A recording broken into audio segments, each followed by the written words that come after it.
हम लोग श्री बालाजी विद्या मंदिर में हैं। क्या कुछ स्कूल है और स्कूल के बारे में हमारे साथ में सान्या ठाकुर है। क्या कुछ है सान्या, को इस क्लास में पढ़ते हो, क्या कुछ कहोगे स्कूल के बारे में? I study in class 12th and the school is so good. This school helped me a lot for developing my personality in dance, singing and so many activities. Study is important, but rather than studies you should participate in activities, and the teachers are so good, so supportive and so friendly. They clear your doubts at the same time as many times you ask them. And this month when I came from Delhi, I went there for my boxing nationals.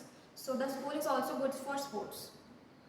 Boxing में national खेल के आए हो आप, क्या मिला वहाँ से आप?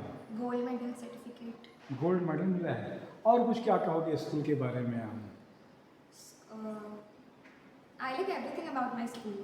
बहुत अच्छी बात है। तो सान्या ठाकुर थी, ये बॉक्सिंग नेशनल में खेल के आई है और आगे बहुत कुछ करना चाहती है। अच्छा, क्या पढ़ना चाहती है सान्या? CA. सीए। सीए ही why to learn become a CA? I want to be. अच्छा, इसलिए कि इसके मन में आया तो उसके लिए निश्चित रूप से आप सीए बने, ये शुभकामना के साथ में मैं तपेश जय नरेंद्र जय जवाहर जय छत्तीसगढ़।